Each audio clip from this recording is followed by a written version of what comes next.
اعوذ باللہ من الشیطان الرجیم، بسم اللہ الرحمن الرحیم۔ یا بنی اسرائیل اذکروا نعمتی التی انعمت علیکم وانی فضلتکم علی العالمین واتقوا یوما لا تجزی نفس عن نفس شیئا ولا يقبل منها عدل ولا تنفعها شفاعة ولا هم ينصرون۔ وَإِذِ ابْتَلَىٰ إِبْرَاهِيمَ رَبُّهُ بِكَلِمَاتٍ فَأَتَمَّهُنَّ قَالَ إِنِّي جَاعِلُكَ لِلنَّاسِ إِمَامًا قَالَ وَمِن ذُرِّيَّتِي قَالَ لَا يَنَالُ عَهْدِي الظَّالِمِينَ۔ وَإِذْ جَعَلْنَا الْبَيْتَ مَثَابَةً لِلنَّاسِ وَأَمْنًا وَاتَّخِذُوا مِن مَّقَامِ إِبْرَاهِيمَ مُصَلًّى وَعَهِدْنَا إِلَىٰ إِبْرَاهِيمَ وَإِسْمَاعِيلَ أَن طَهِّرَا بَيْتِيَ لِلطَّائِفِينَ وَالْعَاكِفِينَ وَالرُّكَّعِ السُّجُودِ۔ وَإِذْ قَالَ إِبْرَاهِيمُ رَبِّ اجْعَلْ هَٰذَا بَلَدًا آمِنًا وَارْزُقْ أَهْلَهُ مِنَ الثَّمَرَاتِ مَنْ آمَنَ مِنْهُم بِاللَّهِ وَالْيَوْمِ الْآخِرِ قَالَ وَمَنْ كَفَرَ فَأُمَتِّعُهُ قَلِيلًا ثم اضطرہ الی عذاب النار وبئس المصیر۔ وَإِذْ يَرْفَعُ إِبْرَاهِيمُ الْقَوَاعِدَ مِنَ الْبَيْتِ وَإِسْمَاعِيلُ رَبَّنَا تَقَبَّلْ مِنَّا إِنَّكَ أَنْتَ السَّمِيعُ الْعَلِيمُ۔ رَبَّنَا وَاجْعَلْنَا مُسْلِمَيْنِ لَكَ وَمِن ذُرِّيَّتِنَا أُمَّةً مُّسْلِمَةً لَكَ وَأَرِنَا مَنَاسِكَنَا وَتُبْ عَلَيْنَا إِنَّكَ أَنْتَ التَّوَّابُ الرَّحِيمُ۔ رَبَّنَا وَابْعَثْ فِيهِمْ رَسُولًا مِّنْهُمْ يَتْلُو عَلَيْهِمْ آيَاتِكَ وَيُعَلِّمُهُمُ الْكِتَابَ وَالْحِكْمَةَ وَيُزَكِّيهِمْ إِنَّكَ أَنْتَ الْعَزِيزُ الْحَكِيمُ۔ بنی اسرائیل کا گزشتہ نصف پارے سے تذکرہ چل رہا ہے۔ سب سے پہلے ایک رکوع میں بنی اسرائیل کی اجمالی خرابیاں بیان کی گئی تھیں اور اس کا آغاز بھی یا بنی اسرائیل اذکروا سے کیا گیا تھا۔ پھر اس رکوع کے بعد تقریباً نصف پارہ جس میں تفصیل کے ساتھ رجعت پسند مذہبی طبقات جو یہودیت اور عیسائیت کی صورت میں اس وقت موجود تھے، قرآن حکیم نے ان کی خرابیاں بیان کیں۔ وہاں بھی اس تفصیل کا آغاز بھی یا بنی اسرائیل اذکروا نعمتی التی سے۔ اجمال اور تفصیل کے بعد اب تیسری دفعہ پھر انہیں مخاطب کیا گیا ہے۔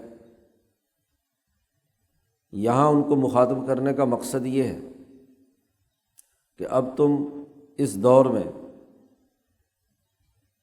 ناکارہ ہو چکے ہو، تمہارے اندر یہ صلاحیت اور استعداد نہیں رہی کہ تم انسانیت کی خدمت کا کوئی کام کر سکو۔ پچھلے کئی ہزار سال سے ابراہیم علیہ السلام کے بعد تمہاری ذاتی خواہشات، انفرادی تقاضوں اور طبقاتی مفادات کی وجہ سے بہت سی لایعنی چیزیں دین میں داخل ہو چکی ہیں۔ اس لیے اس وقت ضرورت ہے کہ ابراہیم علیہ السلام کے اصل دین کو زندہ کیا جائے۔ حنیفیت کی وہ تحریک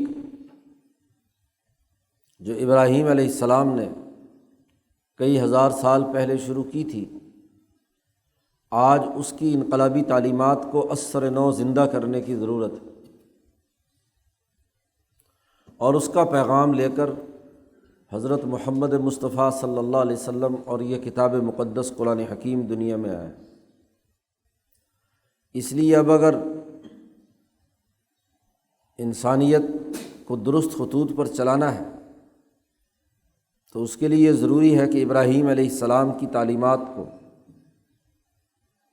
جس کا مرکز اس وقت بیت اللہ الحرام ہے، اس کے ساتھ وابستہ ہونا ضروری ہے۔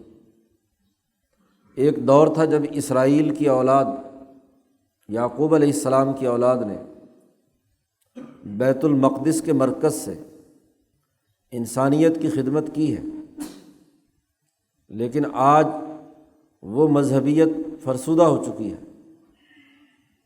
اس وقت ابراہیم کی اولاد میں حضرت اسماعیل علیہ السلام اس تعلیم کا مرکز ہے، ان کی اولاد، اور وہ بیت اللہ الحرام کو اپنا مرکز بنا کر کام کر رہے ہیں۔ اس لیے یہودیوں کو بلکہ پوری دنیا کے انسانوں کو دعوت ہے کہ وہ ابراہیم علیہ السلام کے اس دین کو قبول کریں، اس تعلیمات سے وابستہ ہوں۔ قرآن حکیم نے شروع رکوع میں ایک بڑی بنیادی بات ارشاد فرمائی ہے۔ سب سے پہلے تو ان یہودیوں کو اور عیسائیوں کو وہی نعمتیں یاد دلائی ہیں کہ ایک زمانے میں ہم نے تمہاری حکمرانی قائم کی، تم پر کتابیں نازل کیں، 4000 کے قریب انبیاء یکے بعد دیگرے تمہاری اجتماعی سیاست کرتے رہے، تمہارے غلبے کے لیے کام کرتے رہے۔ یا بنی اسرائیل، اے اسرائیل کی اولاد، اذکروا، یاد کرو میری ان نعمتوں کو جو میں نے تم پر انعام کیے ہیں، جو احسانات میں نے کیے ہیں انہیں یاد کرو، اور یہ بھی یاد کرو کہ وَأَنِّي فَضَّلْتُكُمْ عَلَى الْعَالَمِينَ، اور یہ کہ میں نے تمہیں تمام جہان والوں پر فضیلت دی تھی، دیگر اقوام پر تمہیں فضیلت دی کہ تمہارے اندر انبیاء آئے، تمہاری حکومتیں قائم ہوئیں۔ سلیمان علیہ السلام جیسے حکمران جو انسانوں اور جنوں پر حکمرانی کرتے تھے، داؤد علیہ السلام کو خلیفہ بنایا، یوسف علیہ السلام کو مصر کا حکمران بنایا، تو باقی اقوام پر تمہیں بہت فضیلت دی گئی تھی۔ واتقوا یوما لا تجزی نفس عن نفس شیئا، اب اس کا تقاضا تو یہ ہے کہ تم تقوی اختیار کرو، ڈرو اس دن سے جہاں کوئی انسان کسی دوسرے کے کچھ بھی کام نہیں آئے گا۔ متقی بنانے کی دعوت ہے، یہ کتاب متقین کے لیے ہدایت کا ذریعہ ہے، ھدی للمتقین شروع میں کہا گیا ہے۔ تو دعوت ہے تمہیں تمام کو کہ اللہ سے ڈرو، تقوی اختیار کرو، عدل و انصاف سے کام لو۔ تقوی کی سب سے جامع تشریح حضرت شیخ عبد القادر جیلانی رحمۃ اللہ علیہ نے ان اللہ یأمر بالعدل والاحسان وایتاء ذی القربى، اس پوری آیت کے ذریعے سے کی ہے کہ یہ دراصل تقوی کا خلاصہ ہے۔ تو ڈرو اس دن سے جہاں کوئی انسان کسی دوسرے انسان کے کام نہیں آئے گا، نہ ماں، نہ باپ، نہ اولاد، نہ بیوی، نہ بچے، نہ کوئی رشتہ دار۔ باپ بھی پہچاننے سے انکار کر دے گا، بیوی بھی پہچاننے سے انکار کر دے گی، اولاد بھی نظر انداز کر دے گی، ہر ایک کو اپنی اپنی فکر ہوگی۔ اس دن سے ڈرو، اور ان انعامات کا تقاضا یہ ہے کہ صحیح اور سیدھا راستہ اختیار کرو۔ یہ جو تم نے مفادات حاصل کرنے، دین فروشی کرنے، حق کو باطل کے ساتھ ملانے، دیگر تمام امراض جو پیچھے بیان کیے گئے ہیں، ان میں مبتلا ہو، یہ سب چھوڑو اور اللہ سے ڈرو۔ ولا يقبل منها عدل، وہ ایسا عظیم ترین دن ہوگا کہ کسی سے کوئی بدلہ اس کے گناہوں کا قبول نہیں کیا جائے گا، کوئی رشوت دے کر پیسے دے کر چھوٹ جاؤ، کوئی فدیہ نہیں ہو سکے گا۔ وہاں اپنی بدعمالیوں کی خود ہی سزا بھگتنی ہوگی۔ ولا يقبل منها عدل، وہاں کوئی بدلہ قابل قبول نہیں ہوگا۔ ولا تنفعها شفاعۃ، اور وہاں کسی کی کوئی سفارش بھی کامیاب نہیں ہوگی سوائے اپنے اعمال کے، اور کچھ نہیں۔ اور یاد رکھو جو انبیاء کی سفارش انسانیت کے لیے ہے، وہ حساب کتاب شروع کرنے کی ہے۔ حساب کتاب شروع ہونے کے بعد اللہ کی اجازت سے انبیاء علیہم السلام انسانوں کے کسی نہ کسی اچھے عمل کی وجہ سے، ایسا عمل جو بظاہر اس کے سامنے نہیں ہوگا اور صرف اللہ کے علم میں ہوگا، تو اللہ اس عمل پر نبی کو سفارش کی اجازت دیں گے۔ اور جو کسی حاکم کی اجازت سے سفارش ہوتی ہے، وہ حقیقت میں سفارش نہیں ہوتی، وہ تو دراصل اس کا رحم اور کرم ہوتا ہے کہ وہ خود راستہ بتا دے۔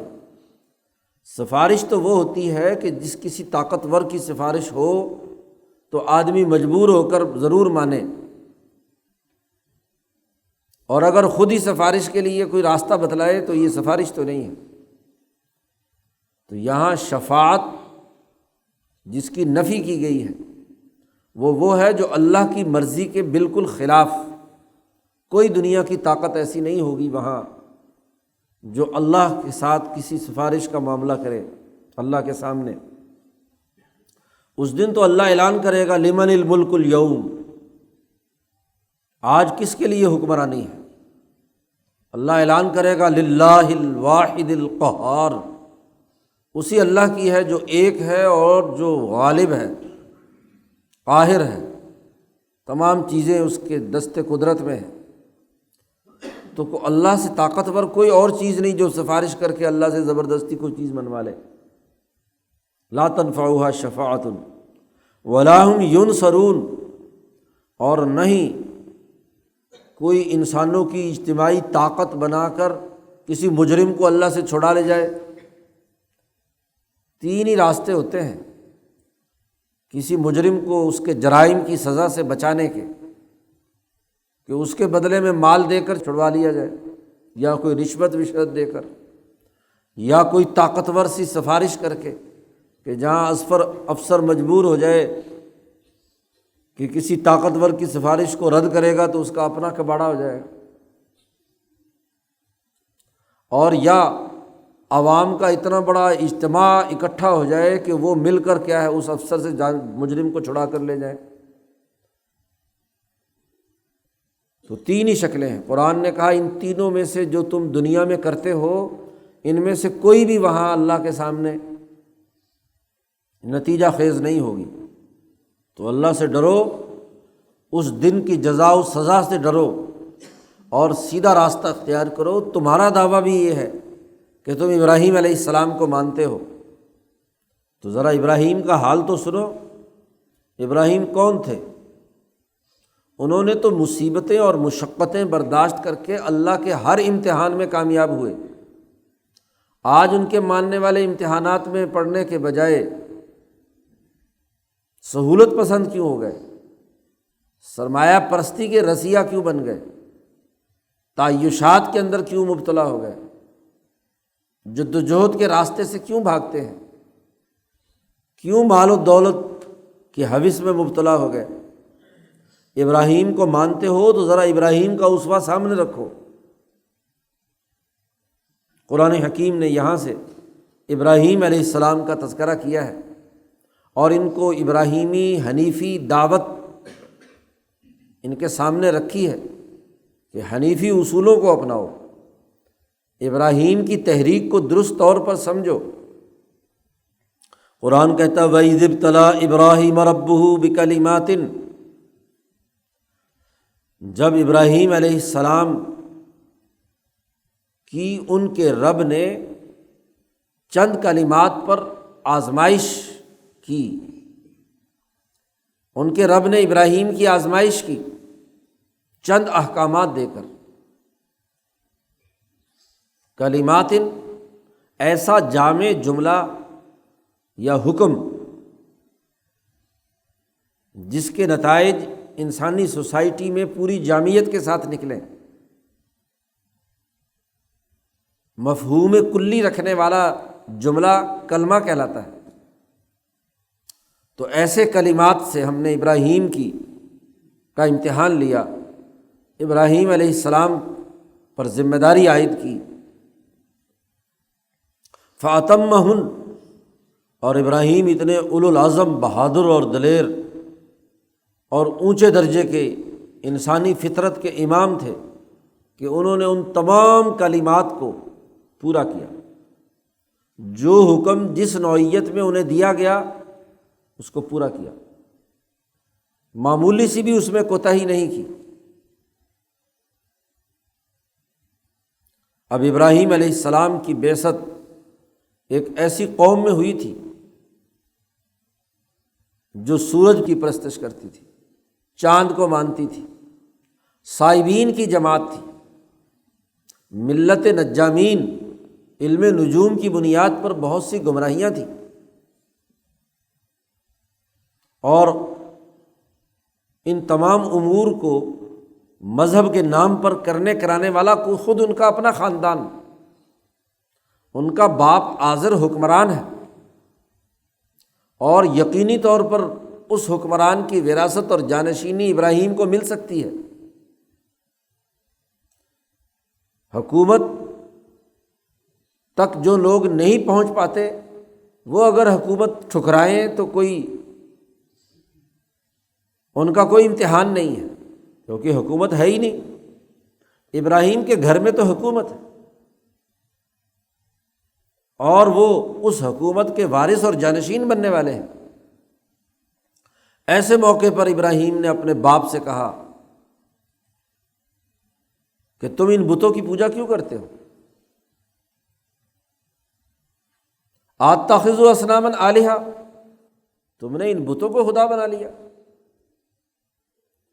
اب یہ کلمہ کہنا کتنا مشکل ہے، جہاں مفادات بھی وابستہ ہوں، حکومتی خواہشات بھی ہوں، اور پھر باپ تو بوڑھا ہے، نوجوان جس کو وراثت میں یہ ساری چیزیں ملنے والی ہیں، جس کی خواہشات ہوتی ہیں کہ یہ طاقت اور قوت، یہ ساری چیزیں میں انہیں استعمال میں لاؤں، انجوائے کروں۔ ایسے موقع پر ابراہیم اپنے باپ کو چیلنج کرتے ہیں، اتتخذوا اصناما آلہہ انی اراک و قومک، میں تجھے اور تیری قوم کو گمراہی میں دیکھتا ہوں۔ گرد و پیش کے پورے نظام سے بغاوت کا اعلان، انا براء منکم ومما تعبدون من دون اللہ، کتنا اولو العزم کلمہ ہے، میں تم سے برات کا اعلان کرتا ہوں، میرے اور تمہارے درمیان اب دشمنی ہے، تم کفر کرتے ہو، شرک کرتے ہو، جب تک تمہارا یہ کفر و شرک برقرار رہے گا میری تمہارے سے لڑائی ہے، بغض و عداوت ہے۔ یہ بڑی دلیری کی بات ہے، اپنے ماحول کے سامنے ڈٹ جانا۔ ابراہیم علیہ السلام کی فطرت میں جو ہمت، جو انسانیت کی ہمدردی، جو اللہ کے ساتھ ان کی روح کے تعلق کے قائم ہونے کا اعلیٰ ترین جذبہ تھا، تو اللہ کے اس کلمے کو انہوں نے پورا کیا ٹھیک ٹھیک۔ اللہ نے حکم دیا کہ ابراہیم جا کر کہہ دو کہ لا تعبدون الا اللہ، اللہ کے علاوہ کسی کی غلامی مت اختیار کرو۔ سورج کو پوجتے تھے تو کہہ دیا کہ اس غروب ہونے والے کو لا احب الافلین، میں ان کو پسند نہیں کرتا۔ یہ چاند یہ بھی خدا نہیں ہو سکتا، یہ ستارہ یہ بھی خدا نہیں ہو سکتا، وما انا من المشرکین۔ بلکہ ابراہیم نے اعلان کر دیا، انی وجہت وجہی للذی فطر السماوات والارض حنیفا، میں نے تو اپنا رخ اللہ کی طرف کر دیا جس نے آسمان و زمین پیدا کیا ہے۔ قرآن حکیم کہتا ہے کہ دنیا میں سب سے پہلی آواز توحید کی ایک ایسے کفر و شرک کے ماحول میں جہاں سورج چاند اور پتھروں اور بتوں کی پوجا کی جاتی ہو، تو وہاں جو کلمہ ابراہیم سے کہا گیا یا ابراہیم کی آزمائش اور امتحان لیا گیا کہ کیا ایسے مخالفانہ ماحول میں تم یہ بات کہہ سکتے ہو، تو اتمہن، ابراہیم نے یہ کلمہ پورا کر دکھایا۔ اس دور کی سائبین کی اس ملت اور اس کے طے کردہ غلط اور فرسودہ نظام سے برات کا اعلان کیا۔ اور جب قوم نے انکار کر دیا، بلکہ باپ نے دھمکی دی، لئن لم تنتہی لارجمنک، اگر تو باز نہ آیا تو میں تجھے سنسار کر کے قتل کرا دوں گا۔ حاکم وقت، اور وہ بھی باپ جس کے دل میں بیٹے کی محبت ہوتی ہے، لیکن ابراہیم کی اس جرأت مندانہ اس کفر اور ظلم کے نظام کے خلاف بغاوت نے باپ سے بھی کہلوایا، تو اس نے کہا تو باز نہ آیا تو میں تجھے قتل کرا دوں گا، پتھروں سے مروا دوں گا، لارجمنک۔ پورا ماحول مخالف، ایک اکیلا نوجوان عزم کی علامت بن کر ڈٹ کر کھڑا، ابراہیم۔ یہ ہے ابراہیم کا طریقہ۔ تم دنیا کے ذرا سے مفاد، ذرا سی سرمایہ پرستی، ذرا سی مخالفت، دنیا کی عیاشیاں، اور کہتے ہو کہ ہم ابراہیم کے وارث ہیں۔ ابراہیم کا وارث بننے کے لیے تو ابراہیم کا سا طریقہ بنانا پڑے گا، اور ابراہیم کا کام یہ ہے کہ اس نے اپنے دور کے اس سرمایہ پرستی اور کفر اور ظلم کے نظام کو چیلنج کیا، فاتمہم۔ اور جب چاروں طرف سے ان کے لیے مصیبتوں کے پہاڑ توڑے جا رہے ہیں، اب اللہ نے حکم دیا باپ کو چھوڑو، اس بادشاہت کو ٹھکراؤ، اس ریاست کو چھوڑو اور یہاں سے ہجرت کر کے نکلو۔ ابراہیم اپنی بیوی سارہ کے ساتھ اس بابل سے رخصت ہوتے ہیں، عراق سے۔ کتنا بڑا اونچا کلمہ ہے، ہجرت، اپنا وطن۔ کوئی چھوٹا سا گاؤں اور دیہات ہو اور وہاں سے اٹھ کر اس کو کہا جائے کہ تو دوسرے گاؤں میں چلا جا تو بڑا آسان ہے، جھونپڑا اپنا گرایا، دوسری جگہ پہ جھونپڑا ڈال دیا۔ عراق جو اس زمانے کی حکمرانی کا سب سے بڑا مرکز، پوری دنیا کا سینٹرل پلیس، عراق کو عراق اس لیے کہتے ہیں کہ دنیا کی تمام نسلیں وہیں سے پھوٹی ہیں۔ عرق اس رگ کو کہتے ہیں جو انسان کی ریڑھ کی ہڈی اور اس کی ٹانگوں اور اعصاب کو کنٹرول کرتی ہے۔ اسی لیے جب یہ عرق ٹوٹ جائے تو انسان ناکارہ ہو جاتا ہے۔ اسی لیے عراق کہ دنیا بھر کی وہ ریڑھ کی ہڈی، اور وہاں کی حکمرانی ہے، وہاں کی تمام قوموں پر ابراہیم کے خاندان کا غلبہ ہے۔ اب اتنی بڑی پوری بادشاہت کو ٹھوکر مار کر نوجوان نکلتا ہے، کتنا مشکل کام ہے۔ حکم دیا کہ ہجرت کرو یہاں سے، تو ابراہیم علیہ السلام وہاں سے نکلتے ہیں اور ایک بے آب و گیا جنگل میں جا کر کنعان کے اندر ڈیرا لگاتے ہیں۔ صحرا ہے، نئی بستی بساتے ہیں۔ بستیاں بسانا آسان کام ہے، بستی بسنا کھیل نہیں، بستے بستے بستی ہے۔ تو جا کر کنعان میں بے آب و گیا جگہ پہ بیٹھ رہے ہیں۔ یہ کوئی معمولی ہجرت نہیں، یہ ہجرت کا حکم دیا، فہاجرا، ابراہیم نے ہجرت کی۔ اور پھر دشمن ریاستوں میں سے گزر کر، تفصیلی قصہ قرآن نے آگے آئے گا بیان کیا ہے۔ تو یہ کلمات، یہ کلمہ ہے، ایسا جامع کلمہ کہ جس نے ایک نئی ملت تشکیل دی۔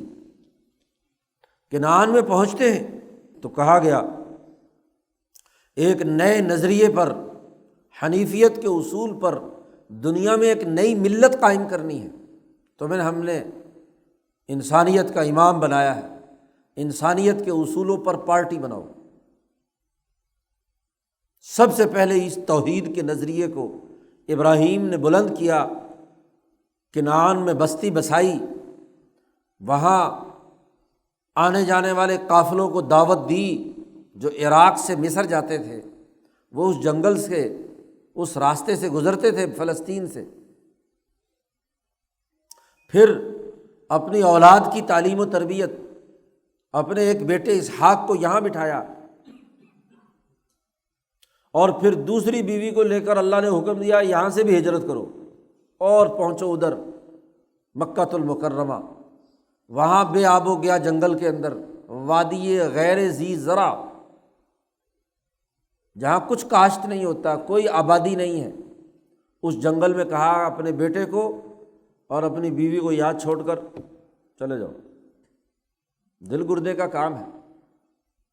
بڑھاپے میں جا کر 60-70 سال کی عمر میں بچہ پیدا ہوا اسماعیل، اور بڑھاپے کی اولاد سب سے زیادہ عزیز ہوتی ہے، مشن کا وارث پیدا ہوا، اور کہا کہ اس کو جنگل میں چھوڑ کر چلے جاؤ۔ بخاری شریف میں روایت آتی ہے، ہاجرہ کہتی ہیں کہ جب ابراہیم ہمیں یہاں چھوڑ کر واپس جانے لگے تو میں نے پکارا کہ کہاں ہمیں یہاں جنگل میں چھوڑ کر جا رہے ہو؟ ابراہیم کوئی جواب نہیں دے رہے۔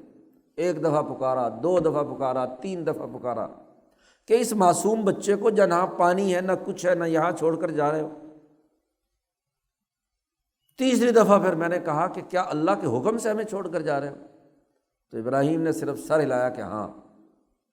پھر ہاجرہ کہتی میرے دل کو سکون ہوا کہ اگر اللہ کا حکم ہے تو اب ہمیں کوئی گزر نہیں پہنچا سکتا۔ تو یہ امتحان لیا بکلمات، اتنا اونچا کلمہ، نئی حنیفیت کی اساس پر ایک نئی جماعت کی تیاری کے 2 مرکز بنا رہے ہیں، بیت المقدس اور بیت اللہ الحرام۔ کوئی آسان کام نہیں ہے۔ اب وہ بچہ جوان ہوتا ہے، 13, 14, 15 سال کی عمر کا بنتا ہے، تو اللہ حکم دیتے ہیں کہ بیٹے کو ذبح کر دو، اسماعیل کو ذبح کر دو۔ ابراہیم نے کہا ٹھیک ہے جو تیرا حکم۔ لخت جگر ہو بھی ایک ہی، ابھی تو ایک ہی ہے، 14 سال بڑے ہیں اسماعیل علیہ السلام اسحاق علیہ السلام سے۔ اسحاق کی پیدائش تو اسماعیل کے بعد ہوئی ہے، بلکہ اس ذبح والے واقعے کے بعد ہوئی ہے۔ اب ایک ہی بیٹا پیدا ہوا، وہ نوجوان ہو رہا ہے، باپ کا ہاتھ بٹانے کا ساتھ دے رہا ہے کہ لیے تیار ہو رہا ہے۔ اب اس بیٹے کو حکم دیا جا رہا ہے اس کو ذبح کر دو اللہ کے راستے۔ ٹھیک ہے، اتمہن، بیٹے بہت سارے ہوں ایک ذبح کرا دو تو آسان کام ہے جی، کوئی نکھٹو سا ہو اس کو مار دو آسان ہے، لیکن وہ جو تمام تر صلاحیتوں کا حامل، اسے حکم دیا جا رہا ہے کہ اس کو ذبح کر دو اللہ کے راستے۔ جان کی قربانی اور مال کی قربانی کی انتہا ہے۔ بیٹے نے بھی کہا ٹھیک ہے، تلہ للجبین، گرا لیا اور چھری پھیر دی، اللہ نے محفوظ کیا۔ تو قرآن کہتا ہے یہ کلمات، یہ کلمہ تھا ہمارا، فاتمہن، ابراہیم نے بغیر کسی چون و چرا کے اسے کیا ہے مکمل کیا۔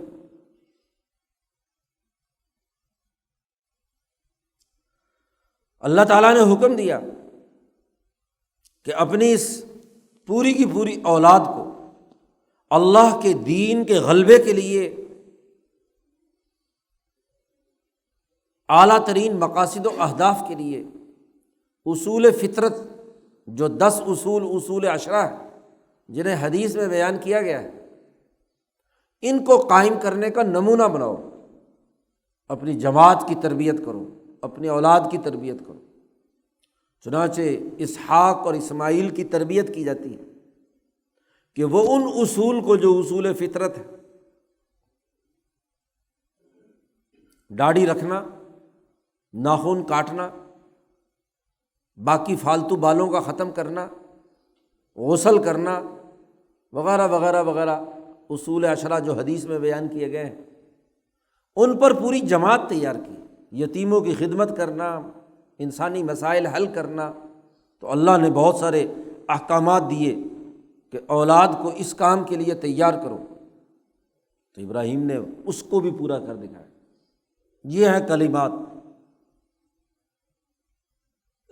یہ تمام کلمات ابراہیم کے امتحان کے تھے فَأَتَمَّهُمْ، اور جب ابراہیم ان تمام امتحانات میں کامیاب ہو گئے تو قال، اللہ پاک نے فرمایا انی جاعلک للناس اماما، میں تجھے انسانیت کا امام بنانے والا ہوں۔ جب اپنی ذاتی خواہش، ذاتی تقاضے، تمام تر مفادات نکل گئے اور خالص انسانیت کے لیے کام کرنے کے تمام امتحانات میں ابراہیم کامیاب ٹھہرے، تو اب ابراہیم کو امام بنایا گیا۔ امام وہ ہوتا ہے جو اصول، قاعدے اور ضابطے بتلاتا ہے۔ مولانا سندھی کہتے ہیں کہ امام شاہ ولی اللہ دہلوی نے انسانوں کی جو اقسام لکھی ہیں، مختلف سمجھدار لوگوں کی، مفہمین کی، ان میں ایک امام وہ ہے جو اصول اور قاعدے بناتا ہے۔ انسانیت کی ترقی کے لیے ضابطوں کی ضرورت ہے، آئین کی ضرورت ہے، دستور کی ضرورت ہے۔ امام وہ ہوتا ہے جو دستور بنائے، جو آئین بنائے، جو سوسائٹی کی ترقی کے اجتماعی اصول دے۔ تو انسانیت، کل انسانیت کو سامنے رکھ کر بنیادی اساسی اصول متعین کیے حنیفی تحریک کے ابراہیم علیہ السلام نے، کہ اللہ کے ساتھ توحید کا صحیح سچا تعلق، اور اللہ کے تعلق سے ہر طرح کی رجت پسندانہ برہمنیت ازم، اس کا انکار، ہر طرح کی سرمایہ پرستی یعنی علمی اجارہ داری اور مالی اجارہ داری، ان تمام کو توڑ کر وحدہ لا شریک کے ساتھ تعلق قائم کرنا، اور تمام مخلوق کو، پوری انسانیت کو اللہ کا کنبہ سمجھ کر انہیں دنیا اور آخرت میں کامیاب بنانے کی جد و جہد اور کوشش کرنا، یہ دعوت حنیفیت، اس کے اصول واضح کیے۔ انسانیت کا آپ کو امام بنایا۔ ابراہیم علیہ السلام کو جب یہ بلند ترین اس عہدے پر فائز کیا گیا تو ابراہیم نے اللہ سے یہ بھی کہا، قال ومن ذریتی، میری اولاد میں بھی یہ امامت انسانیت جاری رہنی چاہیے، وہ بھی انسانیت کے لیے امام اور حکمران ہو، وہ بھی آئین اور دستور، اصول اور ضابطوں کے مطابق معاشروں کی تشکیل کے لیے کردار ادا کریں۔ تو اللہ نے کہہ دیا، قال لا ینال عہد الظالمین، یہ امامت کا جو عہد ہے، یہ جو حکومت اور اصولوں پر نظام بنانے کا جو عہد ہے، یہ ظالموں کو شامل نہیں ہوگا۔ تمہاری اولاد میں جو ظالم ہوں گے وہ انسانیت کے امام نہیں بن سکتے۔ ظالم کو کیسے حکمرانی دی جا سکتی ہے؟ اسے کیسے امام بنایا جا سکتا ہے؟ صرف اور صرف تیری اولاد میں سے وہ لوگ امام بنیں گے جو عادل ہوں گے۔ ظالم کی ضد کیا ہے؟ عادل۔ اور عدل کا تقاضا سب سے پہلے اللہ کے ساتھ سچا تعلق اور توحید، اور پھر اللہ کے تعلق سے انسانیت کی خدمت کا نظام، یہ عدل کا اعلیٰ ترین نمونہ ہے۔ تو بنی اسرائیل سے کہا جا رہا ہے کہ تم یہ جو دعویٰ کرتے ہو کہ ہم اسرائیل کی اولاد ہیں، ابراہیم کی اولاد ہیں، اور ہم سے اللہ نے وعدہ کیا ہے، ابراہیم سے وعدہ کیا تھا کہ ابراہیم کی اولاد کو امامت اور حکمرانی اور ان کو طاقت اور قوت ملے گی، تو ہم یہودی نسل کے ہیں، ہم اسرائیلی نسل ہیں، ابراہیم کی نسل ہیں، تو ہمارے اندر تو امامت ہے ابراہیم کی، ان کی نیابت میں ہم یہ سارے کام کر رہے ہیں۔ تو اللہ پاک نے واضح کر دیا کہ بھائی یہ جو ابراہیم سے وعدہ ہوا تھا یہ عدل و انصاف کرنے والوں کے ساتھ تھا، ظالموں کے ساتھ نہیں تھا۔ ابراہیم کی اولاد ہو اور ظالم ہو، اسرائیل کی اولاد ہو اور ظالم ہو، تو ظالموں کے لیے امامت نہیں ہے۔ ظالموں کی امامت کو تو چیلنج کر کے ابراہیم آئے تھے کنعان میں۔ اگر محض نسل کی بات ہو تو ابراہیم کی نسل، اس کا باپ، اس کا خاندان وہ ظالم تھا، اس کو چھوڑ کر تو ابراہیم الگ آئے ہیں۔ اگر محض نسل کی بات ہوتی کہ ابراہیم کی ساری آنے جانے والی ساری نسلیں امام بن جائے، نہیں، انسان وہی امام بن سکتا ہے کہ جس کے اندر انسانیت کی ہمدردی ہو، جو انسانیت کے لیے کردار ادا کرے اور وہ عدل و انصاف کا حامل ہو، وہ امام بن سکتا ہے۔ لا ینال عہد الظالمین۔ پھر ابراہیم کی اولاد میں عدل والوں سے ہمارا وعدہ تھا، اور آج حالت یہ ہے کہ اسرائیل کی اولاد کے تمام لوگ جو ہیں وہ ظالم بن چکے۔ اب تو اسماعیل کی اولاد کا زمانہ ہے۔ تمہاری تورات میں لکھا ہوا ہے کہ اسماعیل کی اولاد میں سے ایک نبی آئے گا، اور تمہاری تورات میں لکھا ہوا ہے کہ اس نبی کے 12 خلیفہ ہوں گے جو پوری دنیا میں حکمرانی عدل و انصاف کی قائم کریں گے۔ اپنی تورات ہی پڑھ لو، ابراہیم سے تو ہم نے یہ وعدہ کیا تھا۔ اب جو عادل ہوگا وہی کیا ہے، امام ہوگا۔ اور اس وقت جو عدل و انصاف کا نمونہ ہے وہ حضرت محمد مصطفیٰ صلی اللہ علیہ وسلم اور قریش کی وہ اجتماعیت ہے جو حرم کعبہ کے گرد و پیش میں عدل انصاف والوں کی ہے۔ وہ اسماعیل کی اولاد ہو یا اسرائیل کی اولاد ہو، جو ظالم ہوں گے ان کے لیے حکمرانی کی اجازت نہیں۔ ابراہیم تو وہ ہے کہ جنہوں نے بیت اللہ الحرام بنایا مرکز۔ تم سمجھتے ہو کہ صرف ایک ہی مرکز بنایا ہے بیت المقدس کا اور اسحاق کو وہاں بٹھایا؟ نہیں، اس سے 14 سال پہلے بیت اللہ الحرام اللہ نے بنایا۔ ابراہیم اور اسماعیل نے مل کر اس کی تعمیر کی۔ قرآن حکیم نے اب بیت اللہ کی مرکزیت ثابت کی ہے۔ قرآن حکیم کہتا ہے وَإِذْ جَعَلْنَا الْبَيْتَ مَثَابَةً لِلنَّاسِ وَأَمْنًا، جب ہم نے بیت اللہ الحرام کو، خانہ کعبہ کو انسانی اجتماعیت کا مرکز بنایا اور انسانیت کے لیے امن و امان کا مرکز بنایا۔ مثابہ کہتے ہیں اجتماعیت کا مقام، اجتماع کا مقام، جہاں انسانی اجتماعیت للناس، تمام انسانوں کے لیے، انسانیت کے لیے، لوگوں کے واسطے ہم نے اجتماعیت کا ایک مقام بنایا۔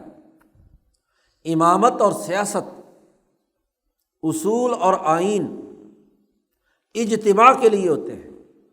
جب انسان کا انسان سے تعلق قائم ہوتا ہے، لین دین کا، خرید و فروخت کا، حکومت کا، تو تب کسی اصول اور ضابطے کی ضرورت پیش آتی ہے۔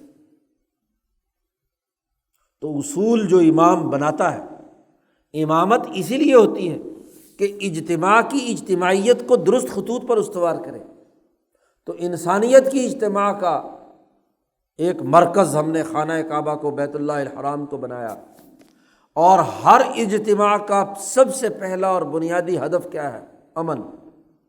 وہ امنا، امن کا مقام بنایا ہے۔ جہاں بد امنی ہو، جہاں خوف ہو، جہاں دہشت ہو، جہاں قتل و غارت گری ہو، جہاں انسانوں کی توہین و تذلیل ہو، وہاں امامت کیسی، وہاں حکومت کیسی؟ تو بیت اللہ الحرام کو ہم نے انسانیت کے لیے اجتماع کا مرکز بنایا اور امن کی جگہ بنایا۔ اور پھر ہم نے یہ حکم دیا وَاتَّخِذُوا مِن مَّقَامِ إِبْرَاهِيمَ مُصَلًّى، اور ابراہیم نے جس مقام پر کھڑے ہو کر خانہ کعبہ کی تعمیر کی تھی، اس کو اپنی نماز کی جگہ بناؤ، مقام ابراہیم کو مصلی بناؤ، وہاں کھڑے ہو کر خانہ کعبہ کی طرف رخ کر کے نماز پڑھو۔ مقام ابراہیم والا وہ پتھر اور ایسے حجر اسود، یہ اللہ نے اوپر جنت سے بھیجے، اور ابراہیم ان پتھروں پر ہاتھ رکھوا کر لوگوں سے بیعت لیتے ہیں حنیفیت کی، اللہ کے ساتھ تعلق کی۔ ان پتھروں میں ایسی روحانیت ہے کہ وہ انسانی دلوں کو کھینچتے ہیں۔ جب ابراہیم کا ہاتھ اس حجر اسود پر یا مقام ابراہیم پر رکھا جاتا ہے اور ادھر سے وہاں جمع ہونے والے لوگ بھی سینکڑوں ہزاروں لوگ ہیں، ان تمام جب اس کو ہاتھ لگاتے ہیں تو اس سے بیعت لی۔ اجتماعیت کا مرکز ہے مقام ابراہیم۔ اور پھر چونکہ اس پتھر پر کھڑے ہو کر ابراہیم نے اجتماعیت کا یہ مرکز بیت اللہ الحرام بنایا، اس کی تعمیر کی ہے، اس کی ایک ایک اینٹ اور ایک ایک پتھر، ایک ایک جز انسانی اجتماعیت کو اپنی طرف کھینچنے والا ہے۔ یہ انبیاء کا مقام ہے۔ امام شاہ ولی اللہ دہلوی فرماتے ہیں فیوز الحرمین میں کہ خانہ کعبہ میں آدم سے لے کر اب تک دنیا کے تمام اولو العزم انسانوں اور انبیاء علیہم السلام اور حکماء اور حواریین کی ہمتیں اس در و دیوار کے ساتھ جڑی ہوئی ہیں۔ یہ محض عام پتھروں کی عمارت نہیں ہے، اس کے اندر ایک کشش ہے، انسانی قلوب اس کی طرف کھنچتے ہیں، ہمتیں ہیں، ہمتوں کو بلند، نہ صرف مقام ابراہیم بلکہ گرد و پیش کے تمام چیزیں۔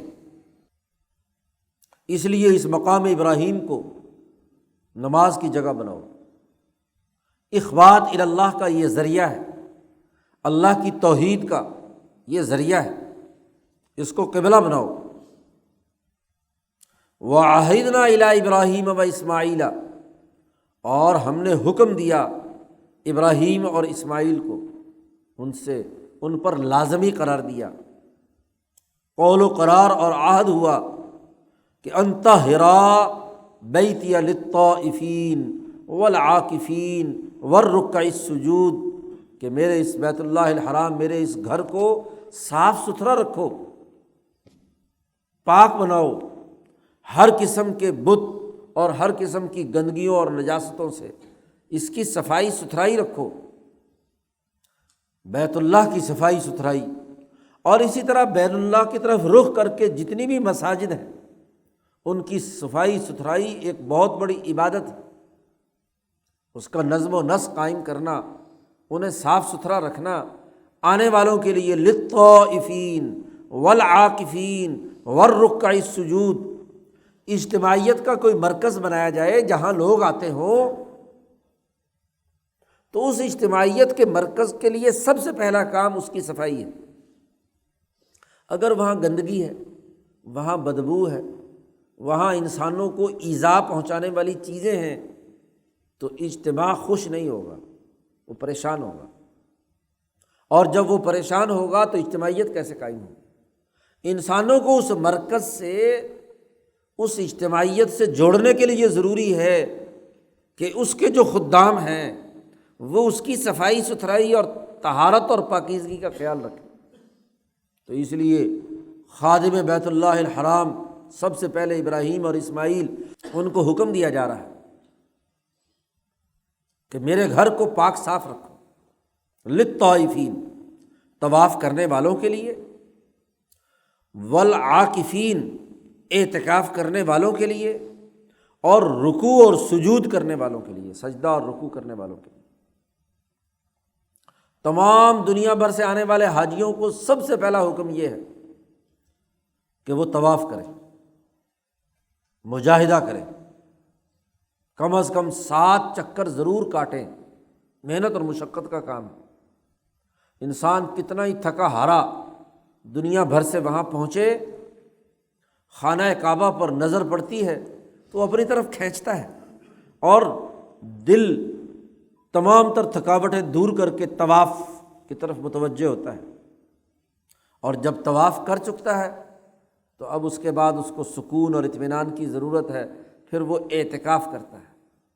ظاہری جسمانی عمل کرنے کے بعد اب روح کی ترقی کے لیے اعتکاف کی ضرورت ہے کہ وہ وہاں یکسوئی کے ساتھ بیٹھ کر خانہ کعبہ کی طرف متوجہ ہو اور اس کی روحانیت کے ساتھ اپنے قلب کو جوڑے، اس کے لیے اعتکاف کی ضرورت ہے۔ تو ہر ابراہیمی اور تحریکی مرکز میں، اللہ کی مساجد میں بھی، اللہ کے ساتھ جوڑنے والے ہر مرکز میں بھی دو کام ہیں۔ سب سے پہلے آئے نماز پڑھے، اور اگر نماز کا وقت، فرض نماز کا بھی وقت باقی ہے تو تحیۃ المسجد پڑھے، سنتیں پڑھے، سب سے پہلے جسمانی عمل کرے، اور جب نماز سے فارغ ہو تو پھر ذکر اللہ، اللہ کا ذکر کرے، یکسوئی کے ساتھ بیٹھے۔ یہ نہ ہو کہ سلام پھرا اور ایسے دوڑتے ہیں جیسے جانوروں کو ریوڑ سے الگ کیا جاتا ہے، بھاگتے ہیں۔ دعا بھی کیا مانگنی، یکسوئی اور دعا اسی لیے ہے الدعاء بعد المکتوبہ، فرض نماز کے بعد دعا دراصل قلب کو اللہ کی طرف متوجہ کرنے کا عمل ہے، اعتکاف کی حالت ہے۔ یہ ابراہیمی تحریک کے دو بنیادی لوازم ہیں۔ پہلے طائفین، طواف یعنی جسمانی عمل، دیگر مسجدوں میں یہ طواف نہیں ہو سکتا تو وہاں نماز، اور دوسرا بڑا بنیادی عمل وہ دل کو ہر چیز سے ہٹا کر اللہ کی طرف یکسو بنانا۔ اعتکاف کی حالت یہی ہے کہ ادھر ادھر کے خیالات نکال کر دعا، تو یہ جو دعا ہے دراصل یہ اعتکاف ہے۔ ابراہیمی تحریک کا دوسرا کام والرکع السجود، اور رکوع اور سجود۔ ابراہیمی تحریک کی خصوصیت، ابراہیم سے پہلے جتنی بھی عبادتیں تھیں، پہلے کے جو انبیاء کے ہاں عبادت کا طریقہ تھا وہ صرف قیام کا تھا، کہ اللہ کے سامنے صرف ہاتھ باندھ کر کھڑے ہو گئے، جیسے بادشاہ اور حکمرانوں کے سامنے بس ڈسپلن کے ساتھ کھڑے ہیں اور کوئی کام نہیں۔ لیکن حنیفی تحریک میں قیام کے ساتھ رکوع بھی، اور رکوع کے ساتھ سجود بھی، اور رکع السجود۔ ابراہیم اور اسماعیل کو یہ کام دیے گئے، انہوں نے وہ کام پوری ذمہ داری کے ساتھ سر انجام دیے، گھروں کو صاف رکھا۔ جیسے عمارت کی صفائی ستھرائی گندگیوں سے ضروری ہے، ایسے ہی قلوب کی صفائی کا کام بھی ہے۔ طہارت باطنی، طہارت ایک نور ہے۔ امام شاہ ولی اللہ فرماتے ہیں جیسے وضو اور غسل ایک طہارت کا ظاہری پہلو ہے، لیکن اس کے ساتھ ساتھ قلب کی وہ باطنی طہارت جو بد اخلاقیوں سے، حسد سے، کینہ سے، سرمایہ پرستی سے، تمام چیزوں سے برات کا اعلان کرے، یہ طہارت۔ جب یہ تین حکم اللہ نے دیے تو اس پر ابراہیم علیہ السلام نے اللہ سے دعا مانگی۔ وَإِذْ قَالَ إِبْرَاهِيمُ، یاد کرو جب ابراہیم نے اپنے رب سے کہا رب اجعل هذا بلدا آمنا وارزق اہلہ من الثمرات من آمن منہم باللہ والیوم الآخر۔ اے اللہ اس گھر کو، اس شہر کو، بلد اللہ الحرام مکۃ المکرمہ کو امن والا بنا، ایسا سیاسی نظم و نسق جس کے ذریعے سے یہاں امن و امان رہے، خوف کی حالت نہ رہے۔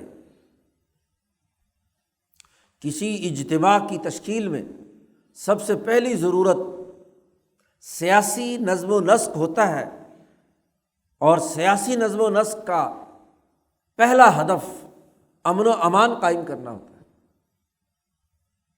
ہر قسم کے خوف سے انسانیت کو نجات دلانا ہوتا ہے۔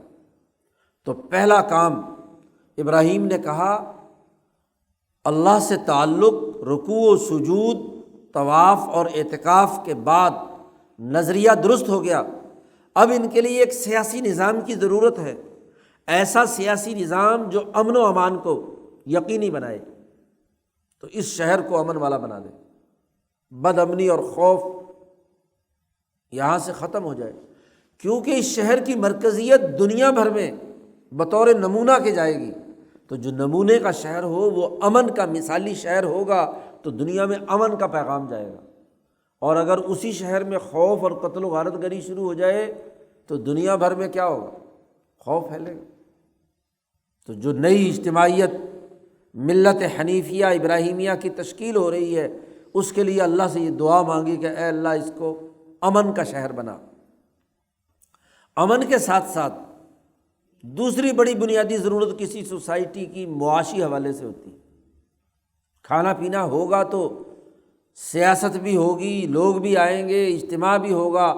یہ وادی غیر ذی زرع جہاں کچھ پیدا نہیں ہوتا، جہاں انسانوں کے کھانے پینے کے لیے کچھ نہیں، تو اللہ سے دعا ابراہیم نے دوسری مانگی، وَارْزُقْ أَهْلَهُ مِنَ الثَّمَرَاتِ، یہاں کے رہنے والوں کو ثمرات، پھلوں اور میووں کا رزق عطا فرما۔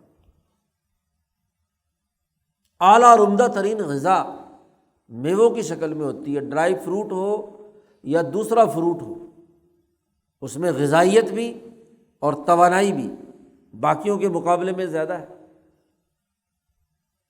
تو یہ رزق ان کو عطا فرما من الثمرات، یا ہر رزق کا، ہر کھانے پینے پہننے کی چیزوں کا جو جوہر اور خلاصہ ہے، ثمرہ ہے، وہ زراعت کا بھی ہو سکتا ہے، کاشتکاری کا بھی ہو سکتا ہے، باقی چیزوں کا بھی ہو سکتا ہے، وہ ان مکہ والوں کو عطا فرما۔ لیکن ابراہیم پیچھے ایک دعا کر چکے تھے کہ میری اولاد میں امامت ہونی چاہیے، تو اللہ وہاں انکار کر چکے تھے کہ لا ینال عہد الظالمین، ظالموں کو میرا وعدہ یہ نہیں ہے، امامت نہیں مل سکتی، حکومت نہیں مل سکتی۔ تو ابراہیم نے یہاں یہی سمجھا کہ رزق بھی ظالموں اور کافروں کو نہیں ملے گا، تو اس لیے اللہ سے دعا مانگی، من آمن منہم باللہ والیوم الآخر، ان میں سے جو ایمان لائے اللہ اور آخرت کے دن پر، تو مسلمانوں کو کیا ہے رزق فراہم کرنا، جو کافر ہوں ان کو رزق مت دینا۔ ابراہیم نے یہ اللہ سے دعا مانگی تو اللہ نے فرمایا کہ نہیں، رزق کا معاملہ اور ہے۔ دنیا میں زندگی بسر کرنے کے لیے معاشی سسٹم میں کسی نسلی امتیاز کو پیش نظر نہیں رکھا جاتا۔ اس دنیا کی حد تک تو قال ومن کفر، جو ان میں سے کفر بھی کرے گا تو فأمتعہ قلیلا،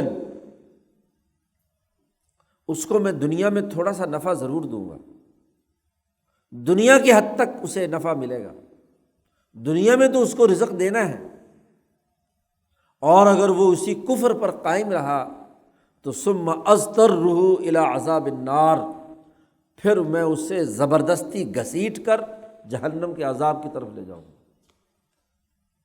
اضطرہ، میں اسے گھسیٹ کر، مجبور کر کے، بالجبر اٹھا کر وہاں تک کھینچ لے جاؤں گا، جہنم کے عذاب تک، اور وبئس المصیر، اور وہ بہت ہی برا ٹھکانہ ہے جہنم۔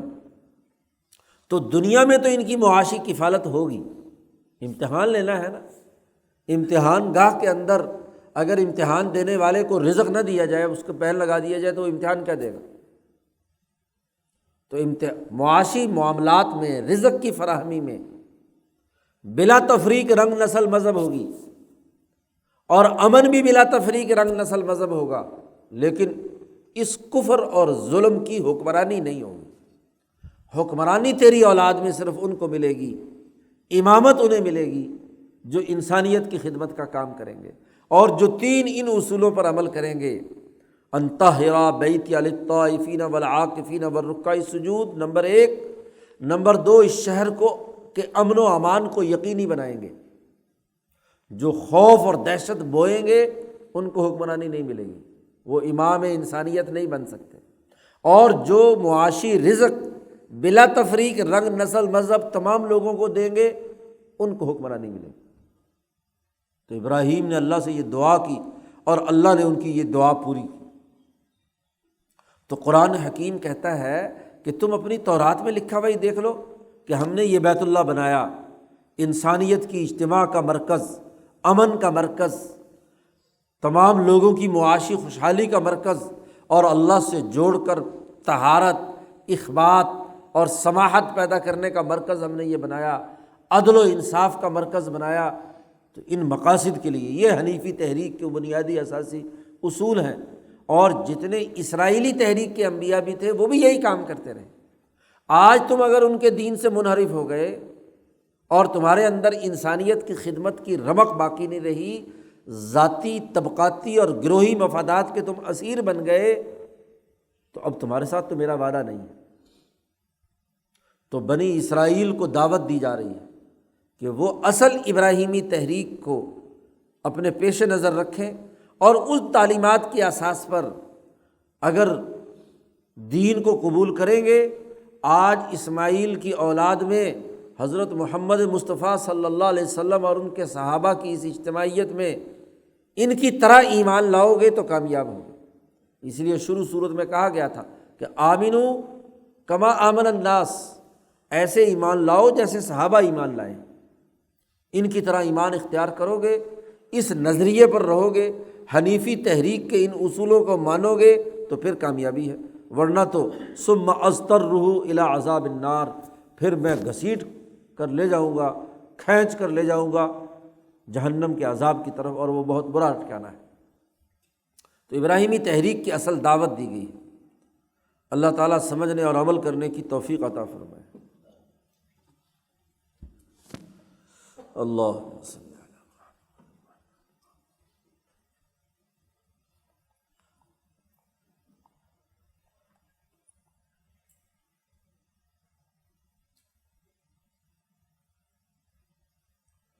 اجمعین۔